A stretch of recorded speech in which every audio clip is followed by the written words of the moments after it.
પૈસાથી બધું ખરીદી શકાય છે એવું માનનારા એક કરોડપતિ પિતાને ભગવાને એવો પાઠ ભણાવ્યો કે કરોડોની સંપત્તિ હોવા છતાં તેઓ પોતાની જ દીકરી સામે લાચાર બની ગયા. આખરે એવું શું બન્યું કે તેમની આંખોમાં પસ્તાવાના આંસુ આવી ગયા? જાણો આ દિલને હચમચાવી દે તેવી વાત.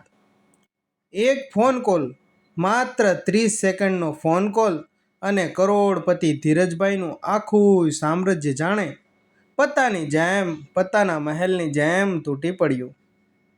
હેલો, શું તમે આરોહીના પપ્પા બોલો છો? હા, હું બોલું છું. તો હિંમત રાખજો.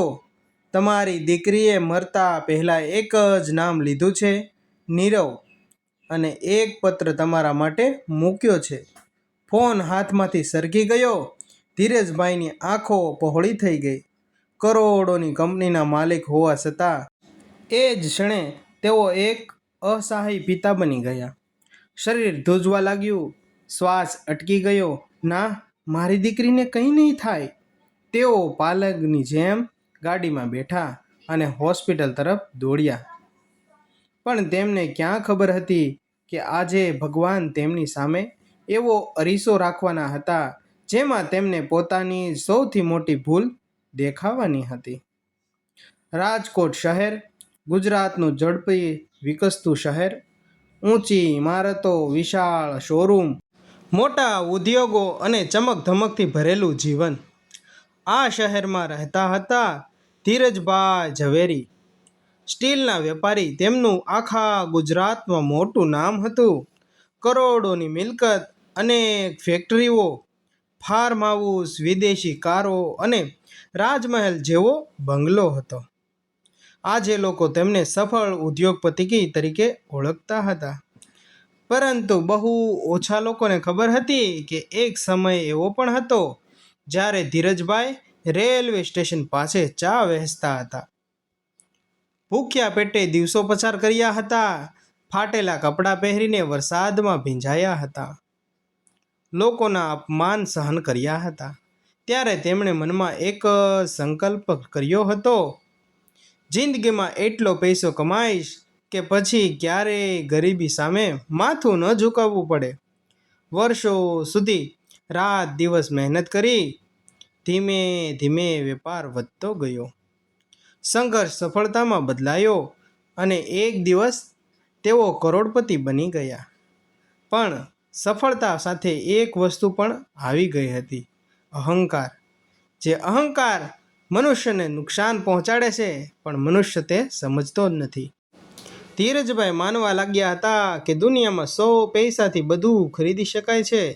માન, સન્માન, સંબંધ, પ્રેમ, લાગણી, બધું જ પૈસાથી ખરીદી શકાય છે. તેમને લાગતું હતું કે તે આ બધુંય પણ નોટોના બંડલમાં સામે નાનું છે.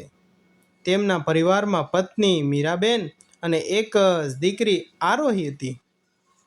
આરોહી ઘરની લાડકી હતી. તેને દુનિયાની દરેક સુવિધાઓ મળી હતી કારણ કે તેમના પિતા શહેરના સૌથી મોટા પૈસાવાળામાં આવતા હતા.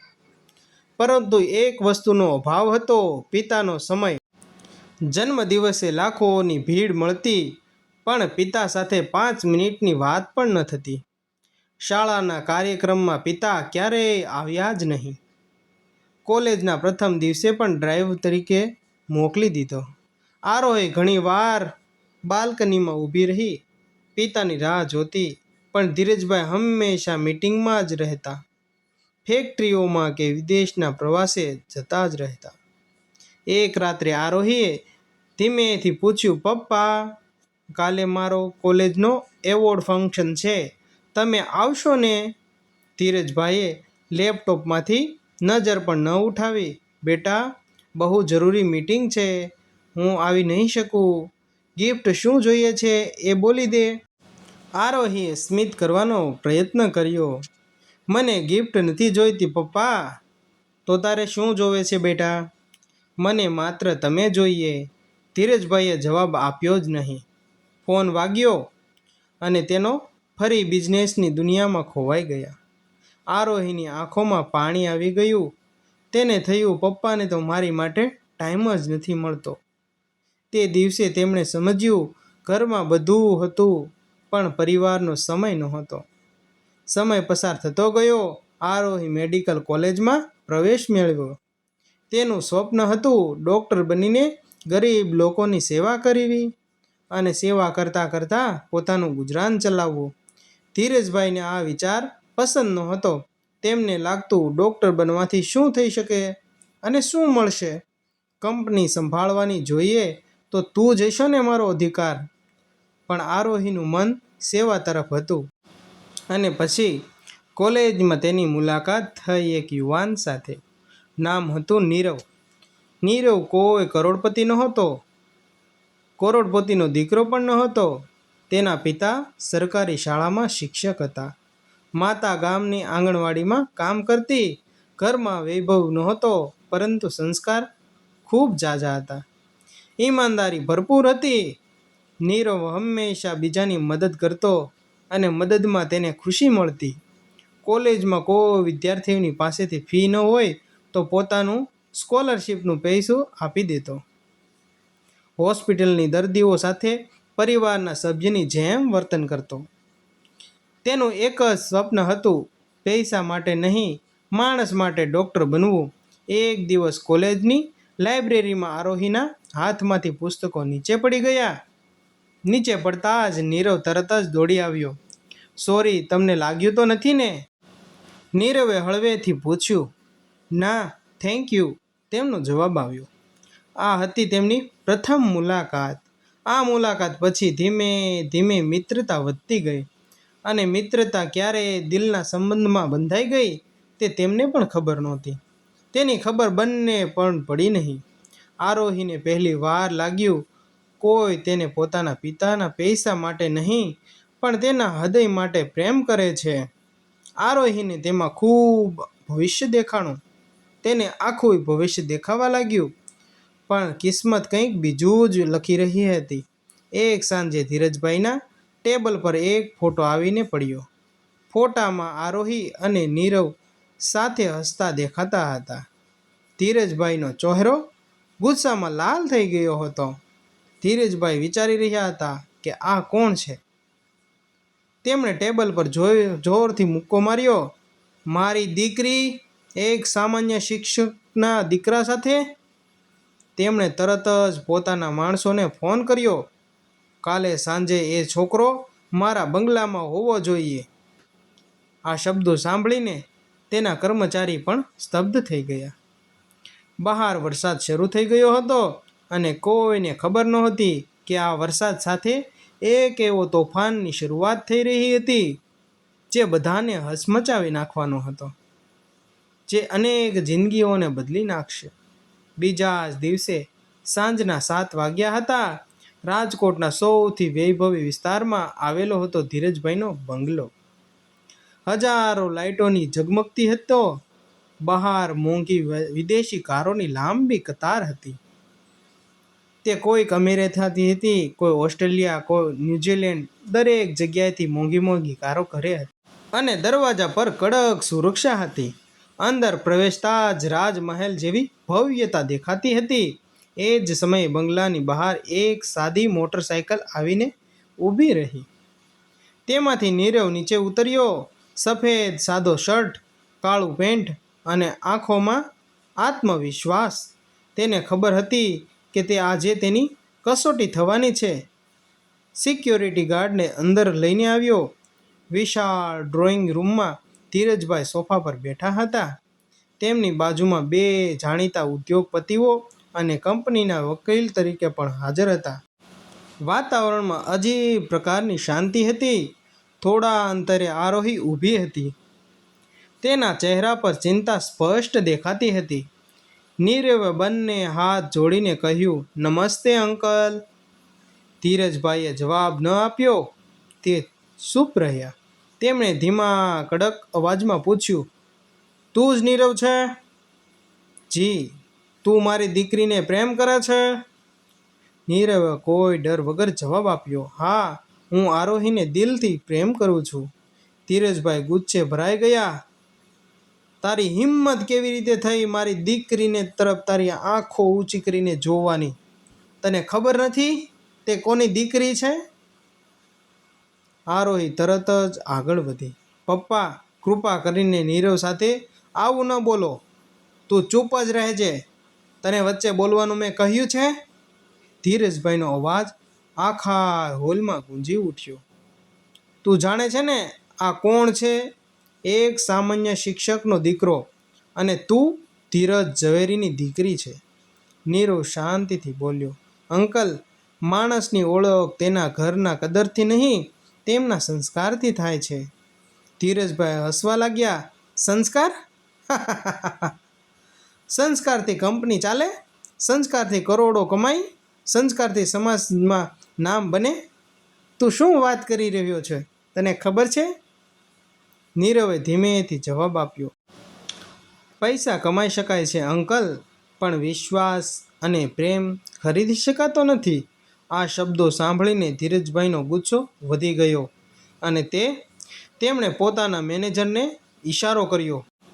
થોડી જ વારમાં ટેબલ પર એક મોટું સુટકેસ મૂકવામાં આવ્યું. ધીરજભાઈએ તે ખોલ્યું. અંદર 500 રૂપિયાની નવી નોટોના બંડલો જ હતા. આરોહી આશ્ચર્યથી બધું જોઈ રહી હતી. ધીરજભાઈ બોલ્યા, અહીં 5 કરોડ રૂપિયા છે. આ પૈસા લઈને અહીંથી જતો રહે. મારી દીકરીની જિંદગીમાંથી હંમેશા માટે દૂર થઈ જા. હોલમાં સન્નાટો છવાઈ ગયો. નીરવે સુટકેસ તરફ જોયું, પછી આરોહી તરફ અને પછી ધીરજભાઈની આંખોમાં આંખો મિલાવીને, અંકલ, જો મને પૈસા જોઈએ તો હું આજે અહીં પ્રેમની વાતો કરવા ક્યાં આવત? મને તમારી સંપત્તિથી માત્ર આરોહીનો વિશ્વાસ જોઈએ છે. ધીરજભાઈએ ગુસ્સામાં સુટકેસ બંધ કરી દીધી. તને લાગે છે કે તું મારી બરાબરી કરી શકે? ના અંકલ, હું તમારી બરાબરી ક્યારેય નહીં કરી શકું, કારણ કે હું માણસોને પૈસાથી નહીં, પ્રેમથી જીતવા માંગુ છું. આ જવાબ સાંભળીને ધીરજભાઈના ઊભા થઈ ગયા. ગાર્ડ, 2 સુરક્ષા કર્મચારી તરત જ અંદર આવ્યા. આ છોકરાને હમણાં જ બહાર કાઢી મૂકો. મારે આનો ચહેરો પણ જોવો નથી. આરોહી રડી પડી. પપ્પા, પ્લીઝ, નીરવનો કોઈ વાંક નથી. ધીરજભાઈએ દીકરી તરફ જોયું પણ નહીં. ગાર્ડની નીરવે બહાર લઈ ગયા અને લઈ જઈને જવા લાગ્યા. જતાં જતાં નીરવે એક ક્ષણ માટે રોકાયો. એ શાંતિથી બોલ્યો, ધીરજભાઈ, આજે તમે મને તમારા ઘરમાંથી કાઢી શકો છો, પણ ભગવાન કોઈને પણ જીવનમાંથી બહાર કાઢતા નથી. એક દિવસ સમય એવો પણ આવશે જ્યારે તમે પૈસા નહીં, એક સારા માણસની જરૂર પડશે. એ દિવસે હું તમને દોષ નહીં આપું. આટલું કહીને નીરવ બંગલાની બહાર નીકળી ગયો. આરોહીની આંખોમાં સતત આંસુ વહેતા રહ્યા. એ રાત્રે આખા ઘરમાં કોઈએ જમ્યું પણ નહીં. પણ ધીરજભાઈએ એક મોટો નિર્ણય લઈ લીધો. બીજા જ દિવસે તેમણે આરોહીનો મોબાઈલ લઈ લીધો, કોલેજ જવાનું બંધ કરાવી દીધું અને થોડા જ દિવસોમાં લંડનમાં રહેતા એક ધનિક NRIને ઉદ્યોગપતિ કારણ મહેતા સાથે આરોહીના લગ્ન નક્કી કર્યા. સમાચાર સાંભળીને આખું શહેર ખુશ હતું. લોકો કહેતા હતા, ધીરજભાઈએ દીકરીનું ભવિષ્ય બનાવી દીધું. પણ કોઈને ખબર નહોતી કે આ નિર્ણય ભવિષ્ય નહીં, એક ભયંકર દુઃખદ સ્વપ્ન શરૂઆત હતો. રાજકોટના સૌથી ભવ્ય લગ્ન. શહેરના દરેક અખબારમાં એક જ સમાચાર હતા, સ્ટીલ કિંગ ધીરુભાઈ ઝવેરીના દીકરીનું લગ્ન. લગ્નમાં ફિલ્મ કલાકારોની લઈને મોટા ઉદ્યોગપતિઓ સુધી સૌ હાજર હતા. હેલિકોપ્ટરમાંથી ફૂલોની વર્ષા થઈ રહી હતી. સોનાથી સજાવેલા મંડપ, હજારો મહેમાનો, કરોડો રૂપિયાના ખર્ચ. લોકો કહેતા હતા, આવા લગ્ન તો રાજાઓના પણ ન થાય હોય. પણ આ આખા મંડપમાં જો કોઈ સૌથી વધુ દુઃખી હતું તો તે હતી આરોહી. તેના ચહેરા પર સ્મિત હતું, પણ આંખોમાં ખુશી નહોતી. દરેક ફેરા સાથે તેની નીરવ યાદ આવતો હતો. એક ક્ષણ માટે પણ તેણે લાગતું નહોતું કે તે પોતાના જીવનનું જીવી રહી હતી. તે માત્ર પોતાના પિતાની ઇજ્જત બચાવવા માટે મૌન હતી. લગ્ન પછી આરોહી લંડન જવાની હતી. ધીરજભાઈએ એરપોર્ટ પર દીકરીને ગળે લગાવી, બેટા, આજે હું દુનિયાનો સૌથી સુખી પિતા છું. આરોહીએ ધીમેથી કહ્યું, કાશ પપ્પા, આ ખુશી મારી પણ હોત. ધીરજભાઈ આ શબ્દો સાંભળ્યા પણ સમજ્યા નહીં. વિમાન આકાશમાં ઉડી ગયું અને આરોહી નવી જિંદગી શરૂ થઈ. લંડનમાં કરણ આલિશાન બંગલો હતો. બહારથી બધું સ્વર્ગ જેવું લાગતું હતું, પણ માત્ર 3 દિવસમાં જ આરોહીને સાચી હકીકત સમજાઈ ગઈ. કરણ દરરોજ રાત્રે મોડો ઘરે આવતો, દારૂ પીધેલો, ક્યાંક જુગાર રમીને, ક્યાંક અજાણી યુવતીઓ સાથે પાર્ટી કરીને. આરોહી પૂછતી, આટલા મોડા કેમ આવ્યા છો? કરણ ગુસ્સે થઈ જતો, તું મને પ્રશ્ન પૂછનારી કોણ છો? તને હું એટલા માટે લાવ્યો છું. એક દિવસ આરોહીએ કહ્યું, મારે આવું જીવન નથી જોઈવું. કરણે જોરથી તેના ગાલ પર થપ્પડ મારી. આ ઘરમાં મારી મરજી ચાલે છે. આરોહીના આંખોમાંથી આંસુ વહી ગયા. પણ આ તો માત્ર શરૂઆત હતી. થોડા દિવસો પછી કરણની માતાએ આરોહીને કહ્યું, તમારા પપ્પા કરોડપતિ છે ને? તો કહેજે અમારા નવા પ્રોજેક્ટ માટે 50 કરોડ રૂપિયા મોકલી આપે. આરોહી ચોંકી ગઈ, પણ પપ્પાએ તો લગ્નમાં જ ઘણું બધું આપ્યું છે. સાચું હસવા લાગી.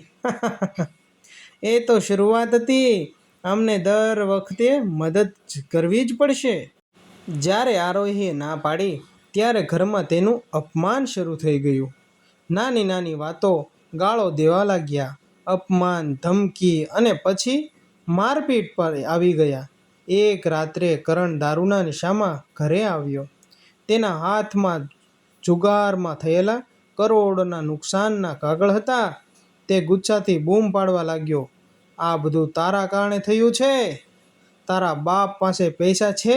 કાલ સુધીમાં 50 કરોડ મંગાવી લેજે, નહીંતર તારું આવી બનશે.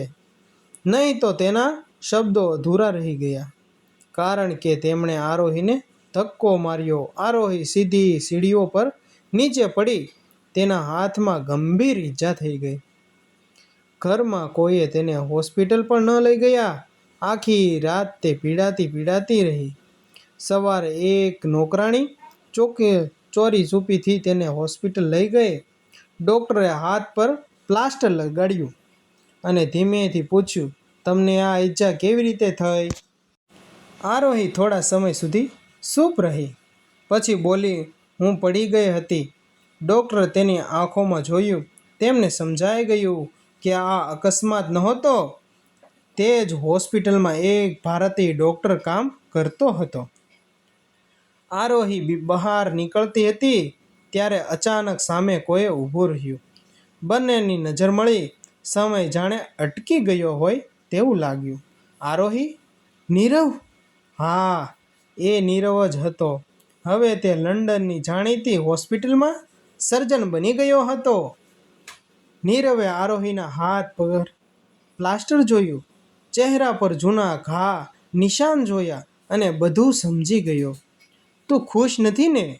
આરોહીની આંખોમાંથી આંસુ વહેવા લાગ્યા. પણ તેણે માત્ર એક જ વાત કહી, હું ઠીક છું.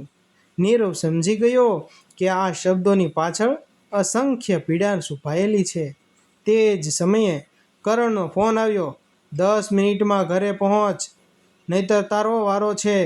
નહીં તો પરિવારમાં ખબર પડશે. આરોહી ગભરાઈ ગઈ. તે ઉતાવળમાં ત્યાંથી નીકળી ગઈ. નીરવ તેને જતો રહ્યો. તેના મનમાં એક જ પ્રશ્ન હતો, આરોહી સાથે આખરે એ શું થઈ રહ્યું છે? અને એ જ રાત્રે આરોહીને પોતાના રૂમમાં એક જૂની ફાઇલ મળી, જેમાં કરણના કરોડોના ગેરકાયદેસર સોદા, બેંક ફ્રોડ અને ખોટા દસ્તાવેજો પુરાવા હતા. આ ફાઇલ જ આગામી દિવસોમાં કેટલાક શક્તિશાળી લોકોના નકાબ ઉતારવાની હતી. આરોહીના હાથમાં રહેલી એ ફાઇલ કોઈ સામાન્ય નહોતી. તેના દરેક પાના પર કરોડોના રૂપિયાના ગેરકાયદેસર સોદાબાજી પુરાવા હતા. નકલી કંપનીઓ, ખોટા બેંક ટ્રાન્સફર, વિદેશમાં છુપાવવામાં આવેલી સંપત્તિ અને સૌથી ભયાનક વાત, કેટલાક લોકોનું નામ સામે લખેલું હતું, જો મોં ખોલે તો હંમેશા માટે ચૂપ કરાવો. આ વાંચીને આરોહીના શરીરમાં કંપારી ઉભળી ગઈ. તે સમજી ગઈ કે કરણ માત્ર લોભી માણસ નહોતો, પણ એક મોટો ગુનાહિત નેટવર્ક માફિયા હતો. એ જ સમયે રૂમનો દરવાજો ખુલ્યો. કરણ અંદર આવ્યો. તેની નજર સીધી ફાઇલ પર પડી. એક ક્ષણ માટે તેનો ચહેરો બદલાઈ ગયો. આ ફાઇલ તારા હાથમાં કેવી રીતે આવી? આરોહી ગભરાઈ ગઈ. હું બસ. કરણ ગુસ્સાથી આગળ વધ્યો. મેં પૂછ્યું, આ ફાઇલ તારા હાથમાં કેવી રીતે આવી? આરોહી પાછળ ખસવા લાગી, કારણ તેના હાથમાંથી ફાઇલ છીનવી લીધી અને પછી જોરદાર થપ્પડ મારી. આરોહી જમીન પર પડી ગઈ. કરણ ગુસ્સે બૂમો પાડ્યો હતો, જો આ વાત ઘરની બહાર ગઈ તો કોઈ તને બચાવી નહીં શકે. તે રાત્રે આરોહી આખી રાત રડતી જ રહી. હવે તેને સમજાઈ ગયું હતું કે જો તે ચૂપ રહેશે તો કદાચ એક દિવસ જીવતી નહીં રહે. બીજા જ દિવસે કરણ બિઝનેસ મીટિંગ માટે બહાર ગયો. ઘરમાં કોઈ નહોતું. આરોહીએ હિંમત કરીને પોતાના જૂના મોબાઈલ ચાલુ કર્યો. વર્ષો પહેલાંનો એક નંબર હજુ પણ સેવ હતો, ડૉક્ટર નીરવ. તેના હાથ કંપી રહ્યા હતા. ઘણી હિંમત પછી તેણે ફોન કર્યો. હેલો, સામેથી અવાજ આવ્યો. હા, નીરવ બોલું છું. કોણ તમે? આરોહી કંઈ બોલી જ નહીં, માત્ર રડતી રહી. નીરવ તરત ઓળખી લીધી. આરોહી, શું થયું? તને શું થયું છે આરોહી? તું જ્યાં હોય ત્યાં જ રહેજે, હું આવી રહ્યો છું. અડધા કલાકમાં નીરવ હોસ્પિટલની એમ્બ્યુલન્સ લઈને ત્યાં પહોંચ્યો. આરોહીએ બધું કહી દીધું. મારપીટ, ધમકીઓ, પૈસાની લાલચ અને રહસ્યમય ફાઇલ. નીરવ બધું સાંભળીને થોડા સમય ચૂપ રહ્યો. પછી તેણે કહ્યું, હવે તારે ડરવાની જરૂર નથી. આ વખતે તું એકલી નથી, પણ આપણે ખૂબ સમજદારીથી કામ લેવું પડશે. તે બંને સીધા લંડન પોલીસના એક અધિકારીને મળવા ગયા. અધિકારીએ કહ્યું, પુરાવા વગર અમે કંઈ જ કરી શક્યા નહીં. નીરવે જવાબ આપ્યો, પુરાવા અમે લાવીશું. એ જ સાંજે કરણને ખબર પડી ગઈ કે આરોહી પોલીસ સુધી પહોંચી ગઈ છે. તેનો ગુસ્સો 7મા આસમાને પહોંચી ગયો હતો. તેના માણસોએ એક જ આદેશ મળ્યો, આરોહી આજે રાત્રે જીવતી ન બચવી જોઈએ. રાત્રે ભારે વરસાદ પડી રહ્યો હતો. નીરવ પોતાની કારમાં આરોહીને સુરક્ષિત જગ્યાએ લઈ જઈ રહ્યો હતો. અચાનક પાછળથી એક કાળી એસયુવી પૂરો ઝડપેથી આવી ધડામ. કારને જોરદાર ટક્કર મારી. નીરવે સ્ટીયરિંગ સંભાળવાનો પ્રયાસ કર્યો, પણ બીજી ટક્કર પણ ભયાનક હતી. કાર રસ્તા પરથી સરકીને પુલની નીચે રિંગ સાથે અથડાઈ. કાચના ટુકડા ચારેય બાજુ ફેરાઈ ગયા. આરોહીના માથામાં ગંભીર ઈજા થઈ. નીરવના હાથમાંથી લોહી વહેવા લાગ્યું, પણ તેને હિંમત ન હારી. તે આરોહીને બહાર કાઢવા લાગ્યો. એ જ સમયે દૂરથી પોલીસની સાયરન સંભળાઈ. કરણના માણસો ભાગી ગયા. એમ્બ્યુલન્સ આવી. આરોહીને ગંભીર હાલતમાં હોસ્પિટલ લઈ જવામાં આવી. હોસ્પિટલમાં ડૉક્ટર સતત 5 કલાક સુધી તેની સારવાર કરતા રહ્યા. નીરવ આ ઓપરેશન થિયેટરથી બહાર ઊભો હતો. તેના કપડાં લોહીથી લથપથ હતા. તેના મનમાં માત્ર એક જ પ્રાર્થના હતી, હે ભગવાન, આરોહીને બચાવી લેજો. થોડી વાર પછી એક નર્સ દોડતી બહાર આવી. ડૉક્ટર નીરવ, દર્દીની હાલત ખૂબ ગંભીર છે. જો તેના પરિવારનો કોઈ સભ્ય હોય તો તરત જ બોલાવો. નીરવે એક ઊંડો શ્વાસ લીધો. તેના હાથમાં ફોન હતો. સ્ક્રીન પર એક નંબર દેખાતો હતો, ધીરજભાઈ ઝવેરી. થોડા સેકન્ડ સુધી તે વિચારતો રહ્યો. પછી આખરે તેણે ફોન લગાવ્યો. ધીરે ધીરે ફોનની રિંગ જવા લાગી. ફોન વાગ્યો. હેલો, સામેથી ધીરજભાઈનો અવાજ આવ્યો. નીરવે ધીમેથી કહ્યું, શું તમે આરોહીના પપ્પા બોલો છો? હા, હું જ બોલું છું. નીરવની આંખોમાંથી આંસુ આવી ગયા. હિંમત રાખજો, તમારી દીકરી જીવન અને મૃત્યુ વચ્ચે લડી રહી છે. જો તમે તેની છેલ્લી વાર મળવા માંગતા હો તો તરત જ લંડન પહોંચી જાઓ. આ શબ્દો સાંભળતા જ ધીરજભાઈના હાથમાંથી ફોન નીચે પડી ગયો. તેમની આંખો સામે બધું અંધારું થઈ ગયું. વર્ષો પહેલાં નીરવે કહેલા પોતાના દરેક અપમાનજનક શબ્દો એક પછી એક તેમના કાનમાં ગુંજવા લાગ્યા. અને પહેલી વાર કરોડો રૂપિયાના માલિક ધીરજભાઈને સમજાયું કે પૈસાથી વિમાન ખરીદી શકાય, પણ સમય પાછો ખરીદી શકાતો નથી. લંડનની સૌથી મોટી હોસ્પિટલ. સવારે 5 વાગ્યાનો સમય હતો. ઓપરેશન થિયેટરની બહાર એક વ્યક્તિ બેચેન થઈને વારંવાર ભગવાનને યાદ કરી રહ્યો હતો. એ હતો ધીરજભાઈ ઝવેરી. આંખો આખી રાતના રડવાથી લાલ થઈ ગઈ હતી. વાળ વિખરાઈ ગયા હતા. કરોડોની કંપનીનો માલિક આજે હોસ્પિટલના ફ્લોર પર સામાન્ય માણસની જેમ બેઠો હતો. તેમના મનમાં એક જ પ્રાર્થના હતી, હે ભગવાન, મારી દીકરીને બચાવી લો. મારી બધી સંપત્તિ લઈ લો, પણ મારી દીકરીને બચાવી લો. થોડી જ વારમાં ઓપરેશન થિયેટરમાંથી દરવાજો ખુલ્યો. નીરવ બહાર આવ્યો. તેના ચહેરા પર થાક સ્પષ્ટ દેખાતો હતો. ધીરજભાઈ દોડીને તેની પાસે ગયા. દીકરા, મારી આરોહી કેવી છે? કેમ છે તેને? નીરવે ધીમેથી કહ્યું, ઓપરેશન સફળ થઈ ગયું છે, પણ આગામી 24 કલાક સુધી જ મહત્વના છે. આ સાંભળતા જ ધીરજભાઈની આંખોમાંથી આંસુઓની ધાર વહેવા લાગી. તેમણે પહેલી વાર નીરવના હાથ પકડીને કહ્યું, દીકરા, જેને મેં વર્ષો પહેલાં મારા ઘરમાંથી અપમાન કરીને કાઢી મૂક્યો હતો, એ જ આજે મારી દીકરીનો જીવ બચાવી રહ્યો છે. મને માફ કરી દેજે બેટા, મારાથી મોટી ભૂલ થઈ ગઈ હતી ત્યારે. નીરવે શાંતિથી જવાબ આપ્યો, અંકલ, માફી માંગવાની જરૂર નથી. જીવન માણસને સમય આવે છે બધું શીખવી દે છે. એ દરમિયાન લંડન પોલીસે કરણ સામે પૂરતા પુરાવા મળી ગયા.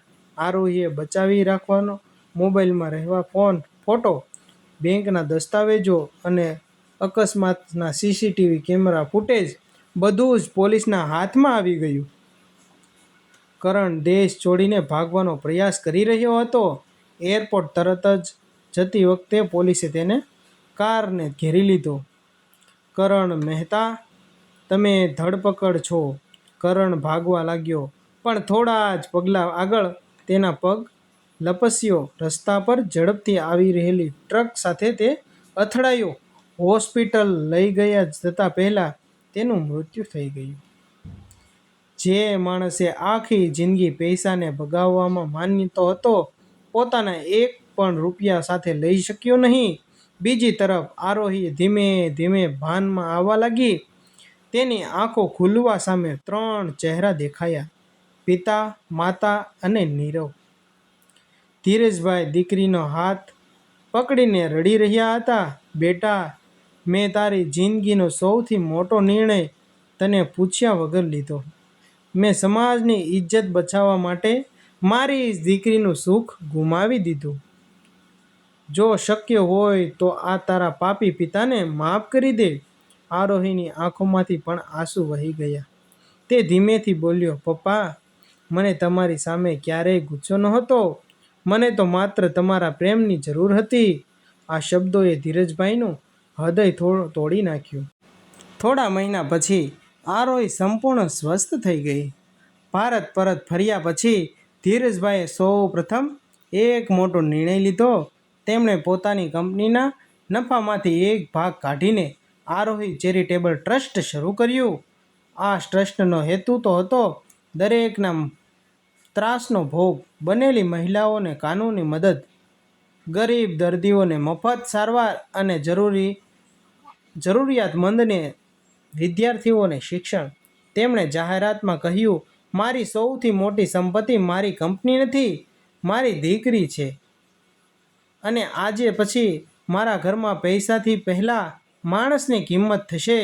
સમય જતાં ધીરજભાઈ પોતે નીરવના ઘરે ગયા. કોઈ વૈભવકારનો કાફલો નહોતો, કોઈ દેખાડો નહોતો, માત્ર એક પસ્તાવો હતો. પિતા તેમણે નીરવના માતા પિતાના પગે પડ્યા. મેં તમારા દીકરાનું અપમાન કર્યું હતું, પણ આજે ગર્વથી કહું છું, જો તમને વાંધો ન હોય તો હું નીરવને મારા દીકરા તરીકે સ્વીકારવા આવ્યો છું. નીરવના પિતાની આંખોમાં પણ આંસુ આવી ગયા. તેમણે ધીરજભાઈને ઊભા કર્યા. ભૂલ દરેક માણસની થાય છે, પણ પોતાની ભૂલ સ્વીકારનાર માણસ ખરેખર મોટો હોય છે. થોડા સમય પછી ખૂબ જ સાદાઈથી, કોઈ ભવ્ય મંડપ વગર, કોઈ કરોડના ખર્ચા વગર, માત્ર પરિવાર અને થોડા નજીકના લોકો હાજરીમાં આરોહી અને નીરવના લગ્ન થયા. અને એ લગ્ન ખૂબ ધામધૂમથી થયા. આ વખતે આરોહીના ચહેરા પર સ્મિત હતું, સાચું હતું. ધીરજભાઈએ કન્યાદાન કરતી વખતે કહ્યું, આજે હું મારી દીકરીને સંપત્તિ નહીં પણ સાચા માણસને સોંપું છું. નીરવે જવાબ આપ્યો, અંકલ, હું આરોહીને ક્યારેય એકલી નહીં પડવા દઉં. શક્તિશાળી મોરલ. મિત્રો, આ વાર્તા આપણને શીખવે છે કે પૈસાથી જીવન સરળ બનાવી શકાય છે, પરંતુ સુખી બનાવી નથી શકાતું. સંતાનોને સૌથી મોટી ભેટ સમય અને પ્રેમ છે, પૈસા નહીં. જીવનની પસંદગી કરતી વખતે સંસ્કાર જોવા જોઈએ. ખોટી સમજદારના ઇજ્જત માટે સંતાનોના સપનાઓનું બલિદાન ક્યારેય ન આપવું જોઈએ. જ્યારે પોતાની ભૂલ સમજાય ત્યારે અહંકાર છોડીને તેને સ્વીકારી લેવી જોઈએ. સાચી મહાનતા છે, ભગવાન ક્યારેય મોડું કરે, પરંતુ ન્યાય જરૂર કરે છે. ધીરજભાઈએ આખી જિંદગી પૈસા કમાયા, પણ અંતે સમાજને કે માણસની સાચાઈ સંપત્તિ બેંકમાં પડેલા કરોડો રૂપિયા નથી, પણ પોતાના પરિવારની આંખોમાં દેખાતો પ્રેમ અને વિશ્વાસ છે. મિત્રો, તમને મારો વિડીયો જોવો પસંદ હોય તો મારી ચેનલને લાઈક કરો, શેર કરો અને સબસ્ક્રાઈબ કરો. Thank you.